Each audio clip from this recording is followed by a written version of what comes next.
So I'm joined today by Andy Mcclure, author of Just Show Up. How are you, Andy? We're good. Thanks for having me. Thanks for coming in. I appreciate the time, and I appreciate you working with the time difference. I know there's a pretty significant gap between you and I, but I really appreciate you making the time. All good. Glad to be here.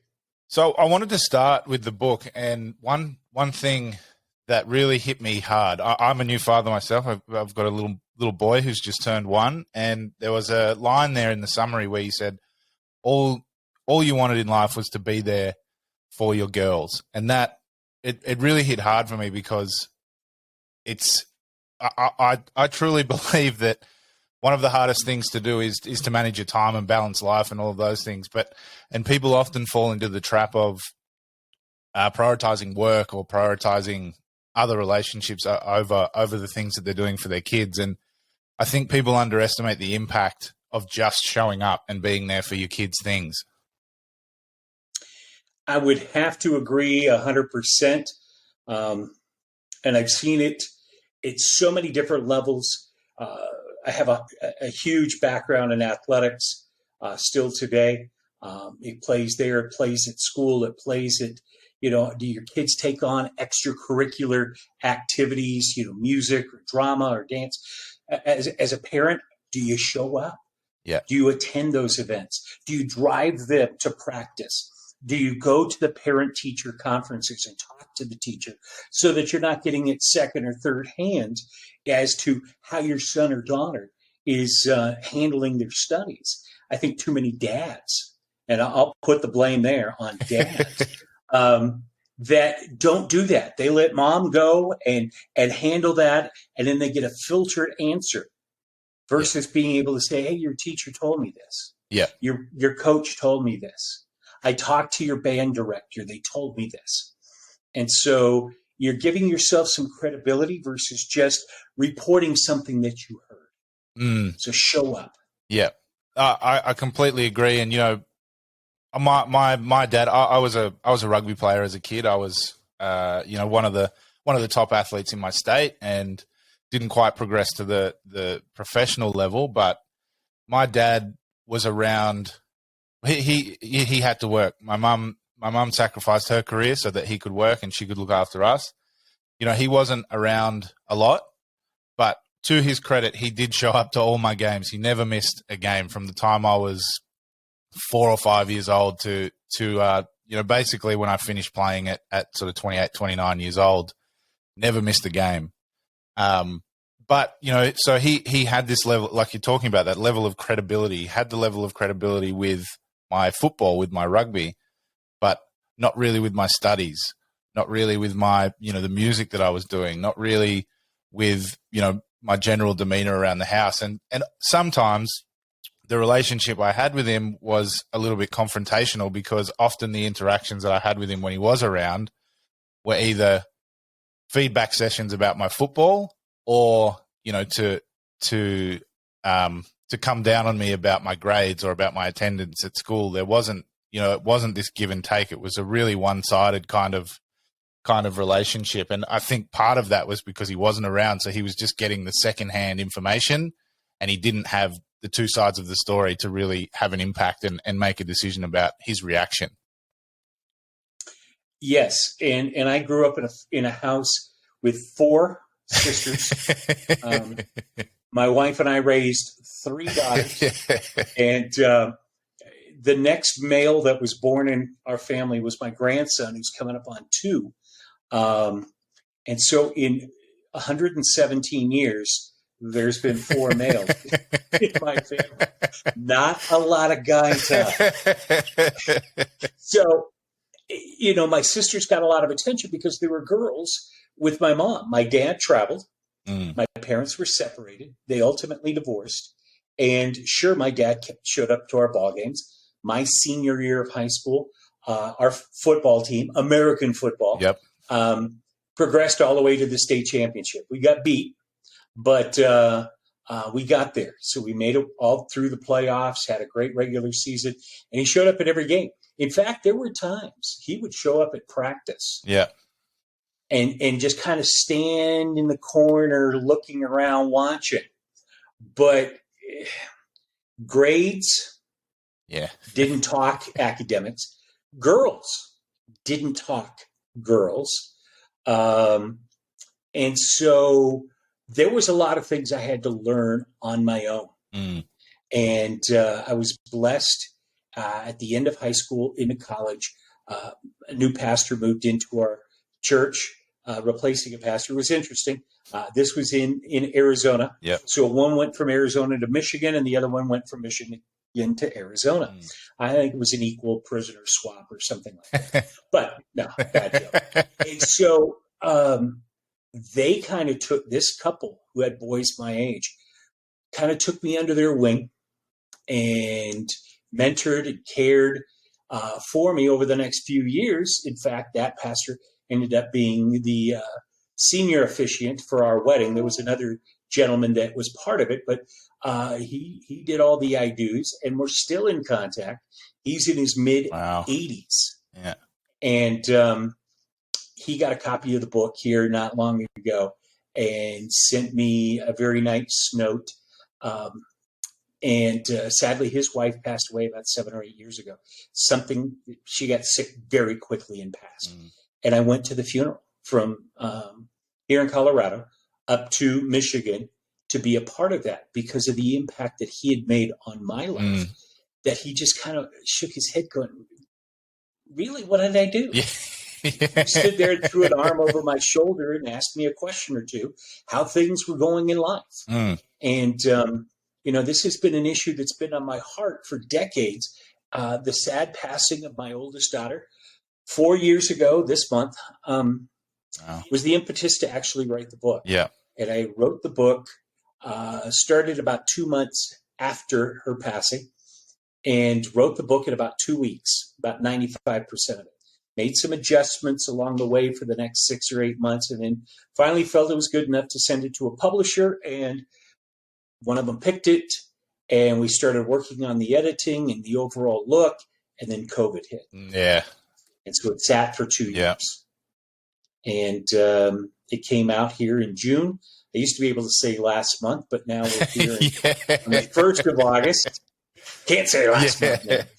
And I'm actually working with some folks that are donating monies to purchase the books for us to give to people. Wow. To learn the lesson that all across life, we're called to show up in the lives of people through grief, through birth, the change or loss of a job, and then a whole lot of opportunities for us to show up in the lives of people and organizations that do this for others.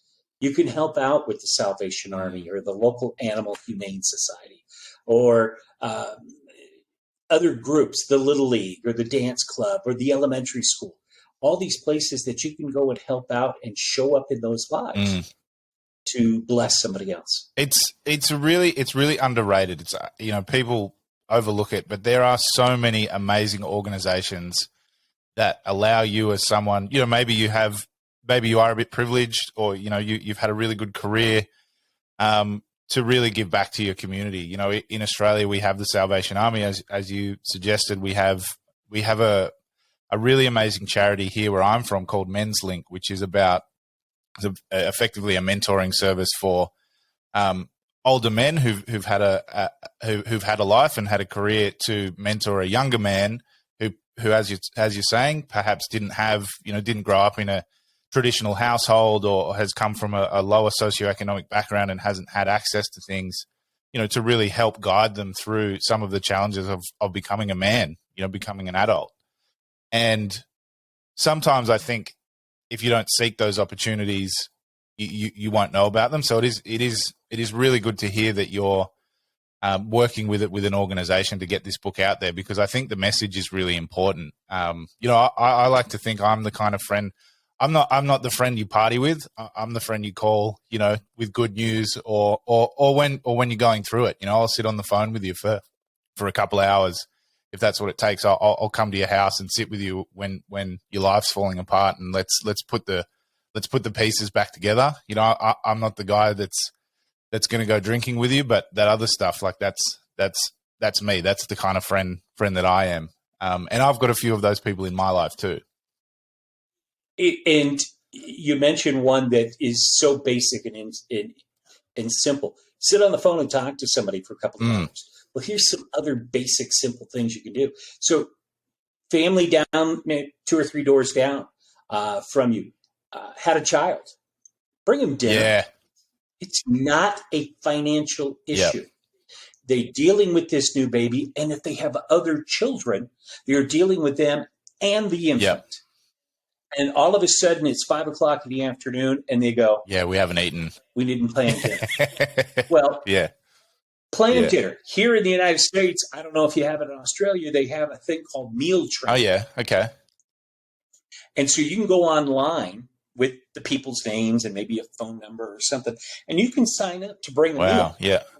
When some of these groups first started, it was they would organize people to serve or bring meals every day. Well, after about 3 days, you've got a whole lot of leftovers.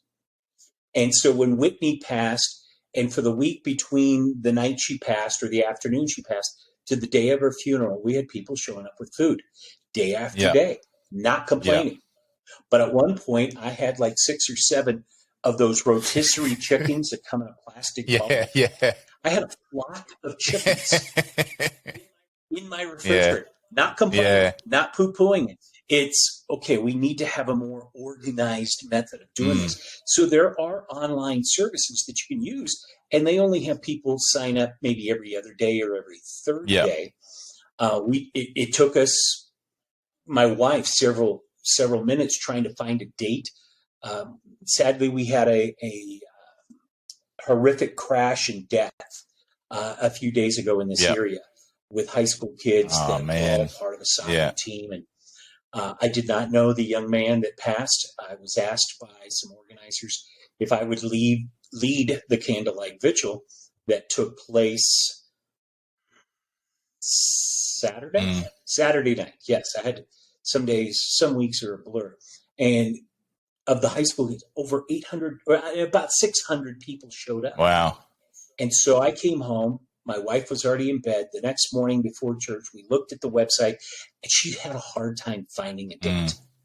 People showed up. So you have that death. You bring a meal, come over, wipe down people's kitchen counters, their bathrooms. If there's a pile of clean clothes, fold them and put them away for them. Other issues to consider, at least it is for this time of the year. Here in my office, I can look out a window, and I work out of my house. Is all the green grass and all the trees and such. If you don't have a service or you don't have an HOA that does that for you, drag your lawnmower over, or if they have one, open the garage, pull the lawnmower out, trim the grass, trim the trees, do whatever you need to do, throw all the stuff away, and go home. You don't have to tell them it was you. Yeah, exactly. It took you 30, 40 minutes to, my front lawn's very small. My backyard's even just as small. And mow that lawn. If it's wintertime, being north of Denver, we have this thing called snow. And I've heard of that. You've heard about it. I saw it on a spelling test today. Snow. Hey, get your shovel out, bring it with you, your favorite, and clear their sidewalk, clear their driveway. Throw it into the side yard. It'll all melt and go away soon. But little simple things you can do for people that are dealing with grief and people dealing with just hardships in life, that you can show up and do those things for. And I think the little things in life often make the biggest impact. And I'm sure you've seen that across your work with athletes, across your work in announcing and that thing. It's those little tiny 1% things that make the biggest difference. For athletes, and this is where I don't know if you're familiar with this American cliche, proof's in the pudding. So how good is the pudding? Well, taste it. If it is yuck, forget it. And that is, I've done what I do as a hobby job for the NCAA here in the U.S. and for other NCAA and adult and professional level athletics around the world over the last 25, 30 years. And it's amazing when you get there early and somebody comes out to get loose or, shoot around or take some extra swings in the batting cage or whatever, that you can catch them for 5 minutes. And all you're doing is creating a relationship that you can trust me. I'm going to sit here and just try to be your friend. I'm old enough to be definitely your father, but I'm 61 and, maybe not a college kid as a grandchild yet. We all would have had to have kids at the age of 15. And so you develop a relationship so that when they then have an issue, they know who to call. They know who to wait for at the ball game and say, hey, this just happened. What do you think? And the blessing for me is I've gotten phone calls from many college athletes. Hey, could you marry so cool. my girlfriend and I off? And you're like, and you're in tears. And I've had several of those. Even take it up the next step. I had a college volleyball girl and married she and her husband off. And then his mother calls me. She'd been married a time or two before, a little bit older than I. And she was going to get married again and asked, could I do that? You made that kind of impact. Could you do this? And it's like, okay, how do you bless others? And what did it cost me on any of those things? My time. My time. Yep. Yeah, it's amazing. And I love that you mentioned the building the relationship with the athlete. I think one of the things I see here in Australia, we have a very different system to you. We have a sort of clubs-based system and a professional system. So it's a sort of amateur club. Some clubs are semi-professional, but there's not a huge money in that aspect. And so it's kind of like AAU, but for adults, like AAU tournaments for adults almost. Mm-hmm. And so, but one thing I noticed, the professional stuff is what's on the TV, and the guys who are in the booth, ex-players, legends of the game usually, but a lot of them don't seem to take the time to walk around and interact with the young athletes, with the guys coming up. So they're always very quick to go to the negative. They're always very quick to pass off judgment, to pass off feedback. And I go to the games. I watch all the games. I go to all the games for our team here, the Brumbies. And I don't see the commentators down on the field, when the guys come out to stretch and warm up. I don't see them walking around. They're up in the booth watching them. So for me, it's when I go, because I'm a bit of a tragic, I watch the game live and then I come home and watch it again on the TV.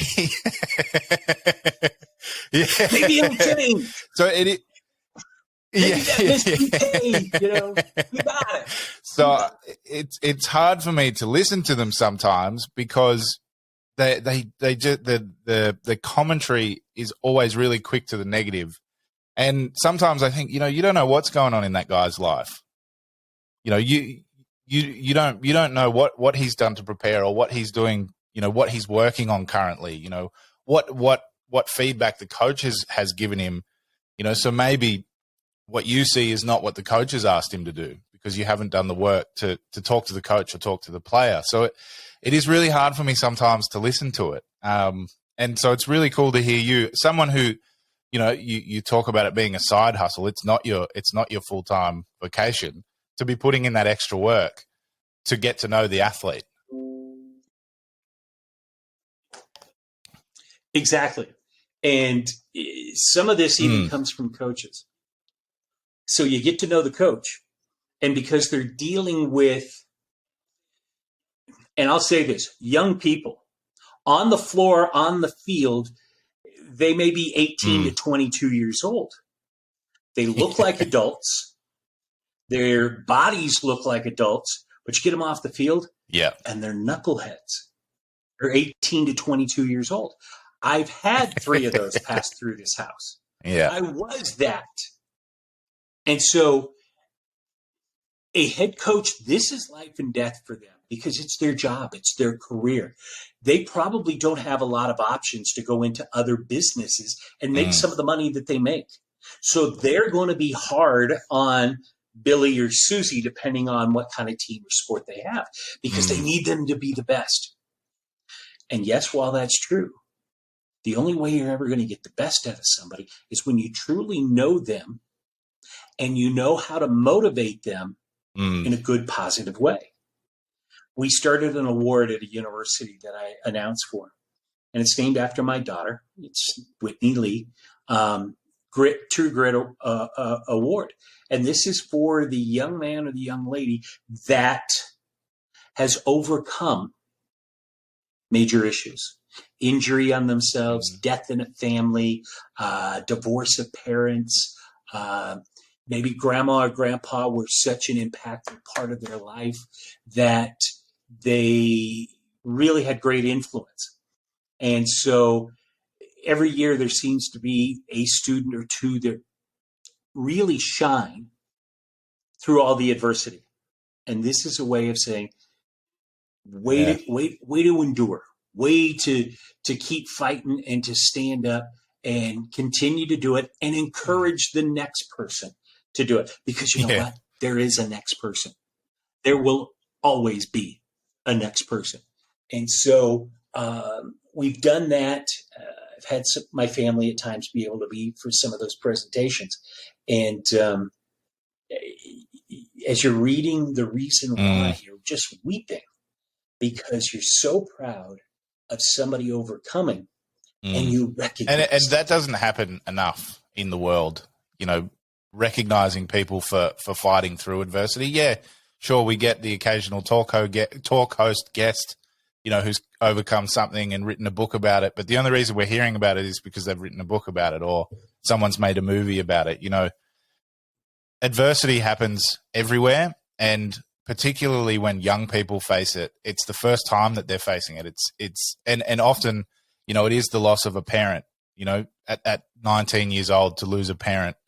So now you've got to navigate this big, scary world at 19 years old without your father or without your mother, you know, the support network that you've been given at birth. And we don't recognize those stories enough, and we don't recognize those people enough because it's, you know, it's really easy to just give up and go, oh, well, my life's over. I'm going to quit on everything and I'm going to go home. You know, we hear that story a lot. We see that story a lot. But for those individuals who really fight and work through the adversity and come out the other side better people, I think we should recognize those people.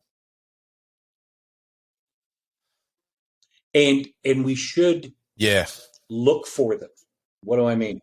So I work for several NCAA connected universities here in the state of Colorado, and Division I, Division II. And I always look on the roster to find a kid or two that have traveled the furthest. Maybe they're foreign kids. And I could tell you, one of the Division II schools here in Denver, there's been many Australians that have played basketball there. Names that I think you would know. One that was on the bronze medal Olympic team. Center kid named Nick Kay. Another pro just won an MVP in a tournament that just played named Mitch McCarron. And Mitch has been an all-star. Mitch was the Division II Player of the Year his senior year. Here, I'm thinking Mitch and Nick play together. Yep. They're about 30. So you find those kids that maybe travel the furthest away, and you know they're not going to see mom and dad or their siblings maybe until the end of the school year. Maybe mom and dad can make it to come see a game or two or three. If you're traveling that far, you might as well stick around for a few games. So this equates to the same at the professional level, and if they're young. And so maybe you don't have a foreign student. Maybe you have kids that come from, you know, we're in the Rocky Mountain region, much more Western, but somebody from the East Coast of the U.S., you know, New York, or Florida, or the Carolinas, or any of those places. And you just watch out for them because you know they're far away from home. And if you come from Florida, you probably didn't pack a lot of snow gear. That's fair. Yeah. Oh, no, we're not just wearing a long sleeve shirt. It's 8 degrees outside and snow is falling. You need a big jacket and you need gloves and you need a hat. And so, yes, you could find groups that can help donate those. You got to be careful about giving stuff to collegiate athletes so that it's not viewed illegally. And I totally understand that. But watch out for them because they may not see mom and dad. Outstanding young girl, just finished up her college career at that school. Dad lives in Michigan. And in her years in Denver, I saw him at one weekend. And I say weekend because they tend to play conference games on Friday nights and Saturdays. Nice guy, but I heard enough. He might be somebody people have heard of, but I won't go that far. And I'm thinking, what guy, not trying to date her, is looking out for her, being 1,000 miles, 1,200 miles away from home? Nobody. And so we can do that. And let's look at the youth leagues. You know, Bob's coaching soccer or lacrosse or something, and he's got 8, 10, 12-year-olds. And maybe you've got a couple of kids in your team that dad's not in the house. They're separated or they're divorced, or maybe they never were married and he disappeared. Can you be that father figure for a few hours of the week? Arm over the shoulder. Hey, Bobby, how you doing? How's school going? You know, you told me you had a big thing coming up. How did that project go? Just listening and speaking into their life. Yeah. What did it cost you? Your time. And so there's so much that can be done and showing up in the lives of others. And you then walk around for the rest of your life, going to the grocery store or the car wash or wherever it is, and you see these kids. And it's, hey, coach, how you doing? Hey, coach, how you doing? You've always got that, hey, coach. Which is amazing, you know, and you really hit a point that I really liked a little bit earlier where you said, you know, you can't really look out for your athletes, motivate your athletes if you don't know them, if you don't understand them, and you don't spend the time talking to them. And as you say, you know, someone who's traveled from internationally or traveled 1,000 miles to take on a scholarship or even walk on at a university as a non-scholarship athlete, you already know there's a level of commitment there because they've left everything they know behind. So then as a coach, you know, your job isn't actually to motivate them from from showing up, getting to practice, doing those things. You know that's ingrained because that's why they left. You now have a duty to look out for them because they don't have their parents, they don't have their siblings around, they don't have their support network. So you become that support network. And as you say, you can't be that person if you don't listen to them, you don't ask the right questions. You know, and sometimes it could just be sitting there when they're struggling with the class and working through it with them. You know, it could be as simple as that. I've seen that, you know, here I used to work at a university as part of the sports department, and I've seen the impact that's had on an athlete just sitting there with them with their textbook and their computer open and just talking about a math problem has a huge impact. Again, back to the little things. Yes.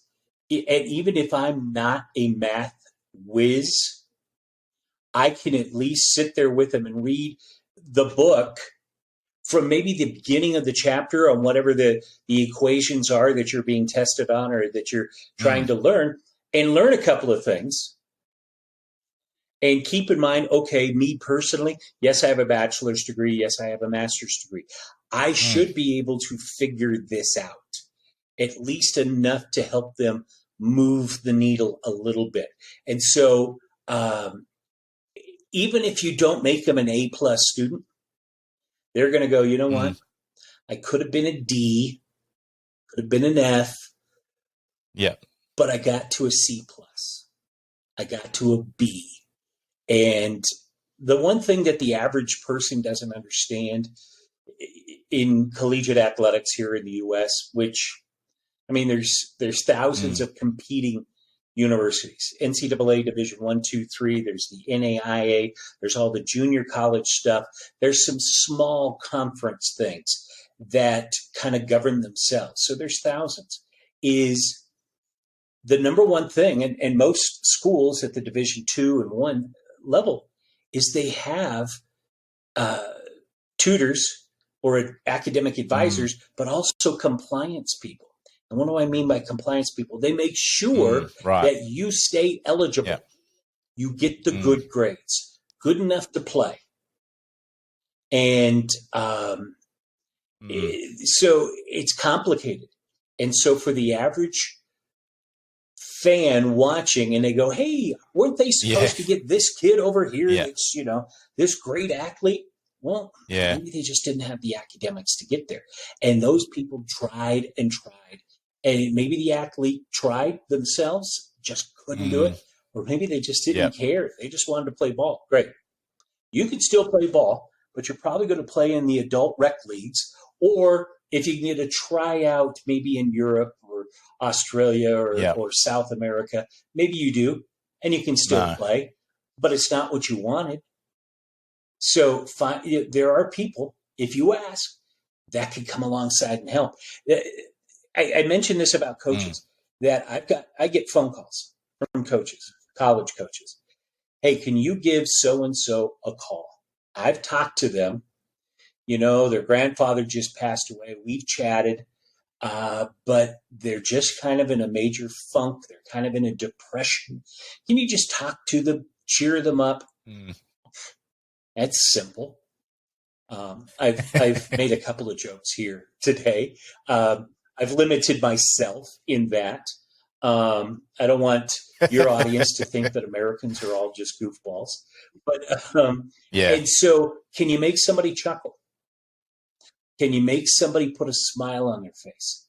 And sometimes it's just it really is, and it's, as you say, it's such a small investment. There's no financial investment. It's maybe an hour of your time to put a smile on someone's face, to make them feel better.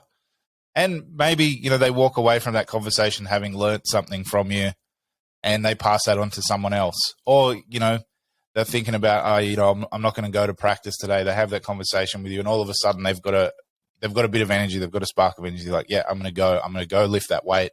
I'm going to go shoot around. I can refocus myself now. I'm good to go. Sorry, you go. Sorry, we undervalue as humans, we undervalue the impact that we can have on someone else. Here's something, again, cost you nothing, that I started when my girls were little. And that is, I do most of the cooking here at home on purpose. So that means I go grocery shopping. So if I'm going to go grocery shopping, or I'm going to go to Home Depot and get something to fix the fence or something in the house, I would take one, two, if they're all available, all three girls with me. And my wife questioned it at first. Can you not go shopping by yourself? No, it's not that. It's because there are so many life lessons that can happen in that car trip from point A to point B while you're shopping, and then on the way home. You see something and go, hey, did you just notice that? Whatever that is. What do you think of that? And they would talk and share back. Why? Because they're learning life lessons along the journey. It's one thing if you just want to take your child and set them down and have that conversation with them. They may be, not dad again. Oh, Dad, you've said this thing 27 times. But you might be able to say it again when you're in the car going to get groceries. And it's like, why is this $4 and the same exact thing, another brand, is $2? Why is that? Yep. I don't know, Dad. Well, let's talk about it. Let's figure that out. And so you're learning life lessons. I don't know why those two items were as they were, but they were conversations. And so Casey, my youngest, who's a high school teacher and a basketball coach herself, she and I, when we go, Yeah. man, we don't have, because she got married here about a month ago. So she doesn't live at home or have the free time she used to have. But we would go to the grocery store and stage photos you could take on your phone. And goofy, stupid little things like hiding in the clothes rack or going down the sporting goods aisle and she's dribbling a ball with her knees or taking batting practice with a bat and ball. Why? Why would you share that experience? Why would you do that? It's because next week, next year, 5 years from now, she's going to remember, Dad listens when I have issues and we have fun. So he'll probably, again, listen and we'll have fun in the process, learning something. I have 2 son-in-laws that I take to breakfast. Try to every month. It doesn't always happen. Just to talk life. Why? Because I want them to be able to call me when there's a big issue. And that happened. I used to have 3 son-in-laws. The one that he was married to my daughter. They would have been married 7 years now when Whitney passed. Yeah. He called at 5:15 in the morning to tell us Whitney stopped breathing. And his normal MO would have been call 911, get emergency assistance to come and take care of her, get to where he had to be at the hospital, and then call us. No, he called on the front end. We were able to get going, get there to the hospital, and support him while they were treating her. And she survived about 4 hours after they got her to the hospital. And but it was something that he had learned. Hey, Andy cares about me. Andy has shown up in my life many times. I'm comfortable giving him a call and saying what really strikes me there is you have obviously throughout your daughter's lives, you have made a huge effort to create an environment where your daughters feel really comfortable expressing themselves to you, expressing their opinions, having robust discussion about something within a mundane environment, within the car, within the supermarket, and I assume, you carried that on at home as well. Because I think one thing that often parents do, and I see this a lot, is they put their parents they put their child in the trolley and say, sit there, don't touch anything, don't look at anything, don't say anything, Whereas you've created this environment where, you're walking through, you're having fun. All of a sudden, grocery shopping is a fun activity because, me as a kid, I get to learn about the prices of things. I get to ask questions. I get to look at the different colors and, why is that cereal box that color and that one that color? It becomes this really cerebral learning, fun activity. So it really warms my heart to see that you've invested that time, and then also with your son-in-laws to do the same thing. When you're talking to them, there's no ulterior motive. It's I just want to know how you're going. I want to develop a relationship with you. Hats off to you because sounds like you had a really amazing.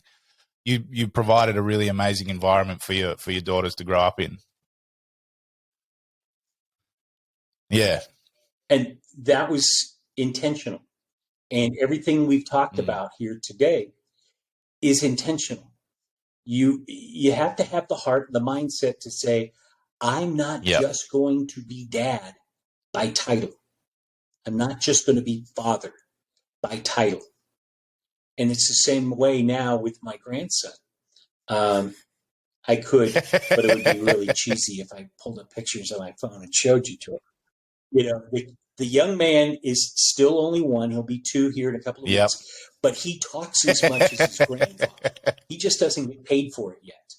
And so he spends the night here a few nights out of the month because of work situations and travel situations with his mom and dad, which I can do this. Yeah. You can barely see. You see the picture of the guy and the gal? That's his parents. They were both big-time bodybuilding competitors a few years ago. Yeah. Then the grandson came along, and they were like, we can't do this. and raise a child. Yeah. So, but he's here. And so we play and we do and we talk. And Saturday we were going to go run an errand or two and then go swimming at the rec center up the road. And we got there way too early for the rec center. They weren't opening for free swim for a while. So we had to do something.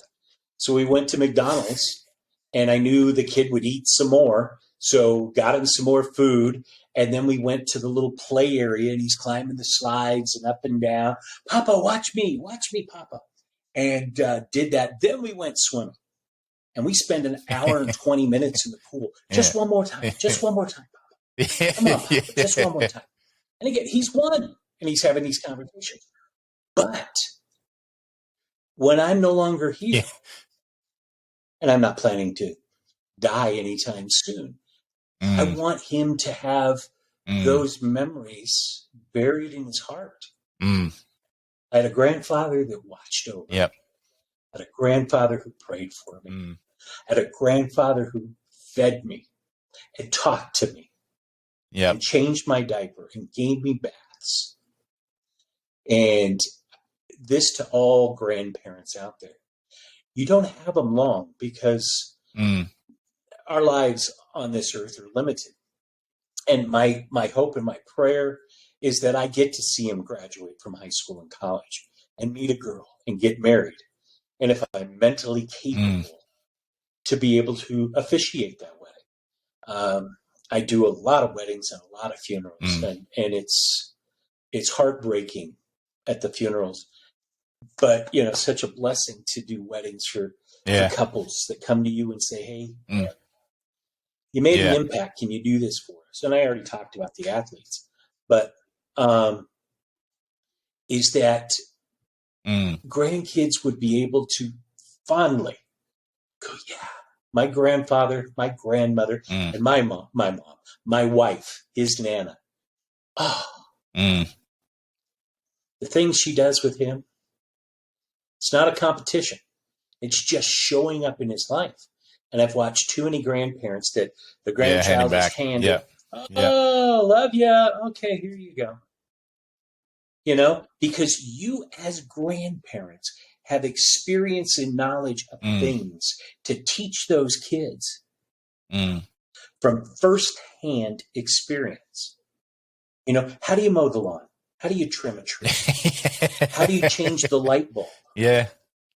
It sounds simple, but really, how do you do all of these different things? And you can teach them that.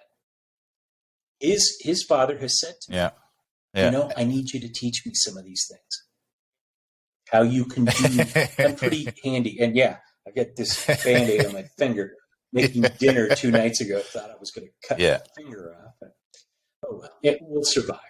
I'm an old guy who's married, so I don't really like to impress. A scar on my finger. You can see the scar on my nose. That goes back 10 years ago, wrestling with some kids, and a kid jumped over the back of me and drove my glasses into my nose, scooped out some skin. Hey, wow, Bill. That kid brings that. Yeah. I'm so We've sorry. all moved on. I'm so sorry. You're fine. I live. We've all moved on. Sorry. Nothing to see here. Let's just keep going. And so be that grandparent and teach them the things you learned. Because right now, I can tell you this because the real job, my wife and I run an educational nonprofit. And when I was a kid, we had shop classes. We learned how to deal with wood and metals and auto bodies and all of this. Today they don't. They learn how to do this, and we need that. But the example that I give is I had to have somebody come in and fix a piece of plumbing in our house. I didn't have the tools for it. He came, he did it, and I asked him, what's the average age of plumbers and technicians in your company? And it was a big company. And he looks at me and he goes, 53. Yeah. I go, where are the 20, 30, and 40-somethings? He goes, because they were not taught something as a young kid with an interest to do that. So show up in lives of your kids. And if they never turn that into a profession, 100%. they've at And least I learned a skill. have really fond memories of my grandfather. Harold was his name. Brilliant, absolutely brilliant golfer. And I still play golf, but he and I spent hours and hours just on the driving range, on the practice holes at the course that he played at. And I didn't realize at the time, but he was teaching me about life on the golf course. And the beautiful thing for me about golf is that now when I play, when I have a golf club in my hand, I can hear his voice. I can hear him teaching me about life, or teaching me about the swing, or, when I'm visualizing a shot, I can hear him talk about the type of shot that he would play. So I have this amazing connection to my grandfather still because of all the time we spent together on the golf course. And so, he was a very softly spoken man, very smart, very, there's plenty of stories of him. He was an engineer by trade in World War II, and he used to pull apart cars and put them back together for fun. That was what he did. So very intelligent man, but, he was a man of few words, but he spent so much time with me, just doing things that I like to because he could. And it was just a time investment for him. He was happy to do it. And so now when I think of him, I have such fond memories of him.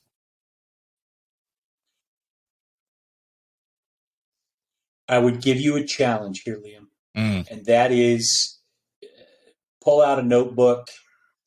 Don't do it on just plain scratch paper. Okay. I'll explain why here in a second. And write some of those things down, because there's going to come a day that your Santiago little 1-year-old is his name. Yeah. did you say his name was Harry? Santiago. Where did I get Harry? I don't know. Santiago. Okay. That you're going to be in a situation with Santiago and you go, my grandfather taught me something about that. Go back, review the memory, and then you can share it at an appropriate time because it was appropriate at the moment. Why I say don't do it on scraps of paper. I wrote the book that I told you I wrote, and it was finished. And my wife told me book 2 could not be touched until book 1 got into print. So June 9th, Just Show Up appeared in print. I was involved in a wedding in Missouri when all of this happened, and so I couldn't do anything with it. I got home, and I could start book 2. The book 2 is titled From My Side of the Mic. So it's all these years of ball games. It's all these years of ministry in funerals and in weddings. It's all these years in radio. I spent 10 years in broadcast, and I would write all these things down on a little scrap of paper, some little story. And then I would find them 6 or 8 months later shoved into a book as a bookmark, or found in my briefcase or my travel bag or a backpack. I'm like, how many of those little stories did I lose? So I started about 10 years ago taking all of those and typing them in a running order to just have the notes. And so when I'm at something, and I'll name drop here for a moment, I got several of them this time last summer. I was blessed to work the Tokyo Olympics, and in a culture that is so different than who I am and so different than America in a lot of ways. And I wrote those on a slip of paper and kept it running for 3 weeks while I was there. And when I came home, put them on the computer so that I had a lasting listing of all of those things. And so I would challenge you to write them down and then transfer them to something permanent so that you have those lessons to be able to share with Santiago. Hopefully there's a few more. And any other McGraths that come along in the coming years.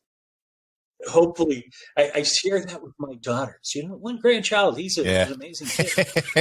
But I'd like to see 2 or 3 or 4. Before I let you go, I did want to ask you about the Tokyo Olympics, because it was obviously, as someone looking at it from the outside, it was very different to any other Olympics that's ever been held. What was that experience like for you in the bubble with the athletes and soaking it all in? As you mentioned, a very different culture to what you're used to.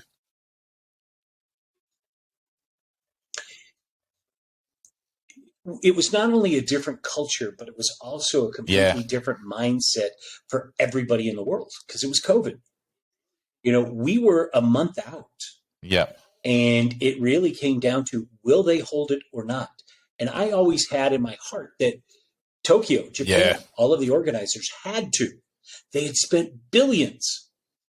And the only way they're going to make money back to pay for all these venues and all of this stuff is the television money, because they weren't going to sell tickets.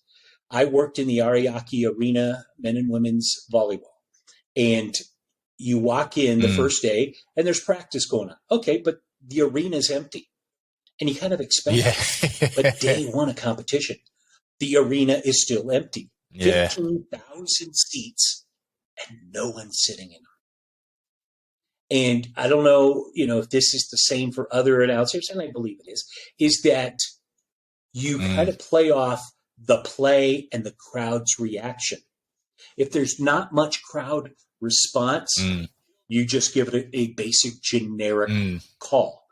Yeah. Kill scored by so-and-so for the U.S. If it's a big kill and the crowd's up and doing, you're up and doing as well. You can make that. So culturally, really different in that aspect of sport. Staying in a hotel room, having car service take you to the arena, your venue, and then back to your hotel. You didn't get to get out and walk the streets. You didn't get to get out and go check all the little restaurants and all the little shops. When I got back, depending on what time of day it was, if we had night matches or not, you had 15 minutes to leave your hotel, race over to get something to eat, and race back. 15 minutes. What are you going to get? McDonald's? There was one 2 blocks over. I ate there about 4 times. Yeah. Why? Because it was the only place I could go there and back quickly. And so that the only real life semblance was going to the commissary in the World Communication Center that was run by the U.S. And NBC, which is who I work for.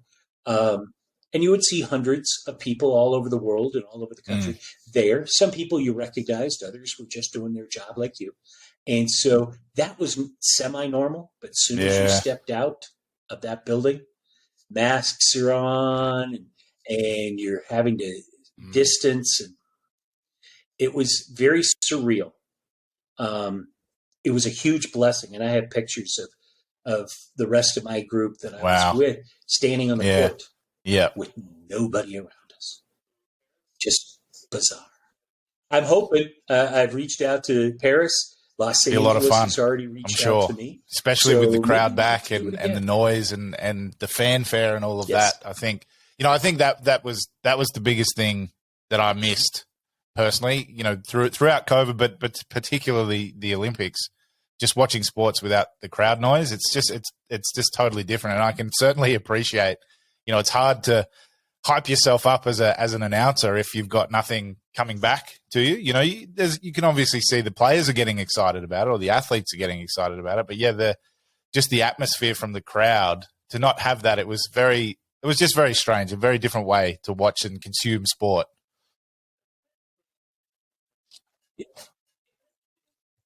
And one thing, and I know you need to go, one thing that I think happened was doing it the way we did it shortened the actual running time of events, because if there's a great play and the crowd goes nuts, the officials are going to wait until the energy dies down.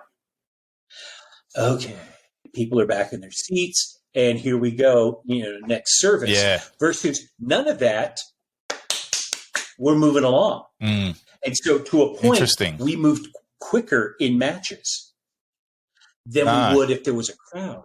But it's one of those things you don't think about until you're in it.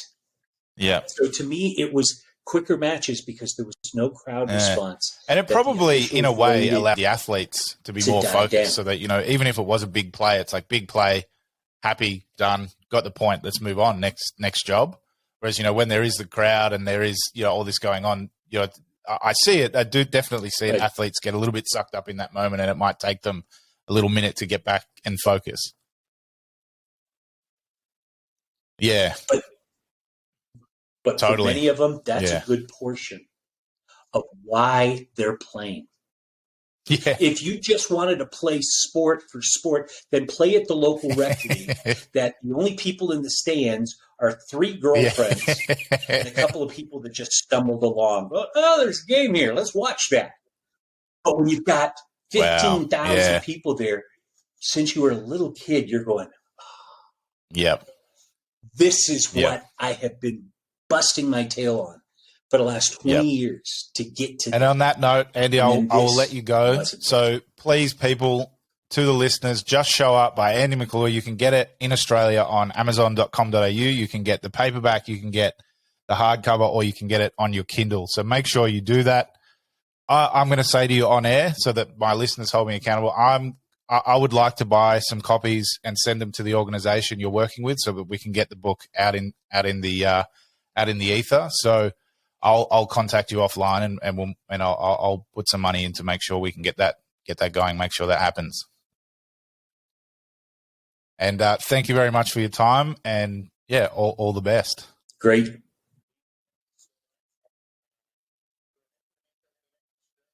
Liam, thank you so much. Brilliant. We're hoping to make our way to Australia. I have been in contact with FIFA, hoping to maybe do some soccer coming up, and love to. I'm really shooting for the Perth area. I'm not sure where you're located, but we will make our way east to west, or in this case, probably west to east, across the country. We have some dear friends in Perth. And so we want to see them, but also work. If you make it out and see some of those, send me an email. Guys look me up. We'll make it. We'll make it work. We'll make something happen.